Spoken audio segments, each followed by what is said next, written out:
I bid you all good morning, good evening, good night, wherever you may be watching this beautiful transmission. It is I, Mike Martins. Welcome to the channel, guys.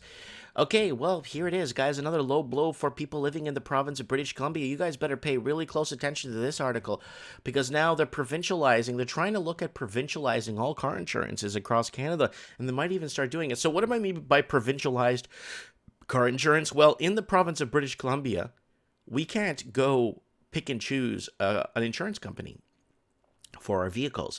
I live in a small town with two stoplights. Literally two stoplights. That's all we have in our town. And my car insurance doubled last year. No claims, no nothing. I drive maybe 7 kilometers a day. Minus 2 days a week. I don't bother going out. I just stay around the house, the backyard, to walk with the kids to the park. I don't need to drive everywhere.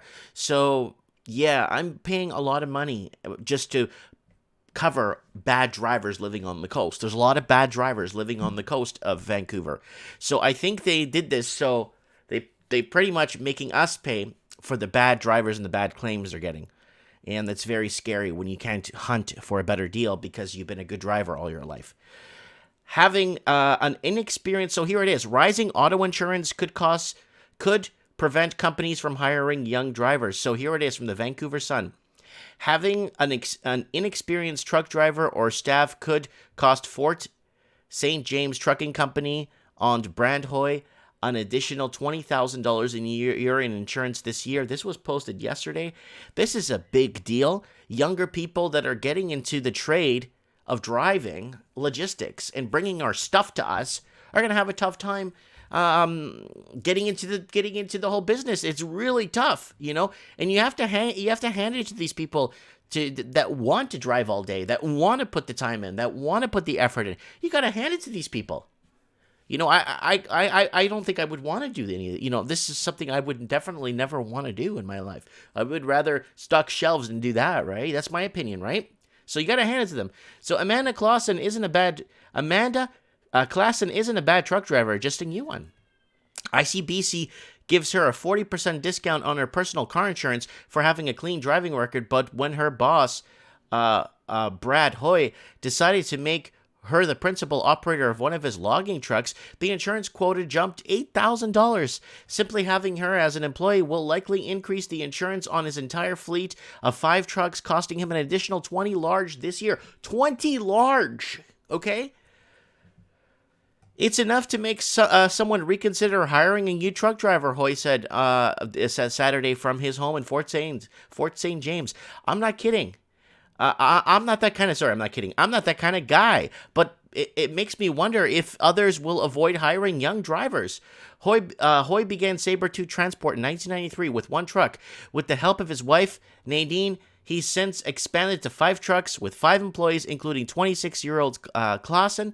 But as the BC forestry industry continues to struggle, there is little chance to help make up the increased cost of insuring her. So, guys, if you're any one of these individuals in this story, please come on Mike in the Night show. Mike in the Night. Every Saturday nights we're live if you want to call in. It takes away from a huge chunk of profit, and I see no way around it. The mills aren't going to pay anymore, he said. BC Liberal MLA Jas Johal said small business owners, particularly trucking firms and delivery services, will feel the pinch this year as they renew their insurances. So I renewed my insurance a few months back. It was up for renewal for me.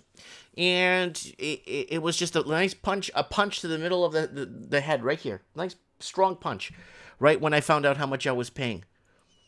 Small businesses like people like Brad are the backbone of the BC economy. Yeah, you don't say? Of course they are. Without these people, how do you think stuff gets to us? It's because of these people. Damn.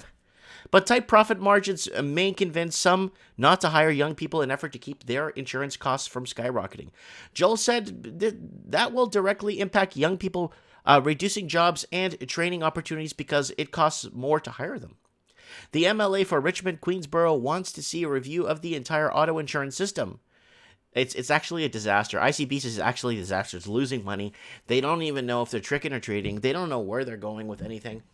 If you have a public insurer that has to be a benefit, he said, I'm not trying to advocate for private insurance, but it's clear that the social contract has been broken. The system is broken. Yeah, I'm advocating for private insurance. I want to be able to say, look, I'm not paying an extra $1,600 a year for my car insurance because of terrible drivers on the coast, blind drivers on the coast, that most of them don't even have their driver's license. The ICBC changes, which began in September, link rates to driver history and are intended to do more accurately reflect the actual risk of a crash by a driver. Inexperienced drivers are 3.5 times more likely to get into an accident, according to public insurer.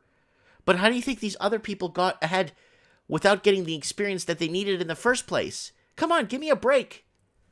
Under the new system, 75% of the basic insurance premium is still based on the principal driver. Of other listed drivers, which should include household members and employees, the one with the highest level of risk makes up the remaining 25%.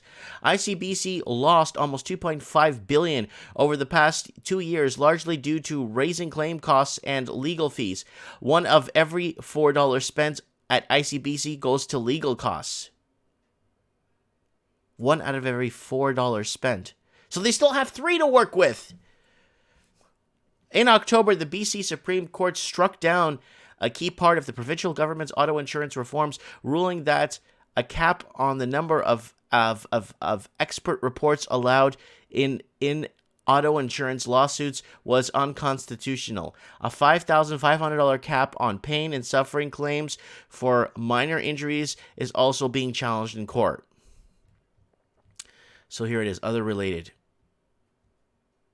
There it is. ICBC faces a $400 million hit after court overturns limited on medical experts in lawsuits. So basically they hire their own experts. They take each other to court. So when they go to court, let's say you take someone to court for something happens. Well, both insurance companies are representing each other, so they kind of find a way to minimize the damage, and it is not good. It is really bad. They need to privatize. They can't. They're looking at federalizing. Look, hear me out. They're looking at federalizing. They're trying hard to federalize Uber and Lyft and all those things, so it goes through a federalized state, so the federalized government has their hands on it. They're looking at federalized car insurance across Canada, each province, and they want to federalize it at a higher level. This is what I'm hearing. And they also want to federalize gas stations. They actually want to federalize it in a way where it's just one gas station now, and you can't compete for better pricing. There's lots of rumors floating around. Hey, guys, if you want to come on Mike in the Night, don't forget to join the show here. Come here and join the show. Be part of the show. And if you guys want to come on Mike in the Night, here it is, guys. Mike in the Night. Go to the Mike in the Night segment here on my channel. I tried, because I've been trying to start my call-ins all the time on Mike in the Night. Come on Mike in the Night. Trends in the housing market on Wednesday nights. We're discussing housing and it's trending. And guys, if you want to message me, send me a private message. Go to the Mike Martins channel here on Facebook. You will find me here. There's a couple of fake ones. There's 117,000 followers on this. Follow this. Come to this page and message me. I shall message you back as soon as I can. And if you want to send me a tip on PayPal, go ahead. Guys, come on. Join the team. Come on, be part of the family and be part of the shows. Call in. Watch the channel, share, and be part of this changes we're going through right now. And let's find out what's happening. A lot of us are paying for bad driving on the coast. And if you live on the coast, if you live in Vancouver, Burnaby, Surrey, and Richmond and West Van, and you could tell me and actually tell us what's happening with the driving down there. Has it gotten better, or is it still pretty much put a blindfold on and hope for the best? You know what I'm saying? Let me know, comment below, and thanks for watching.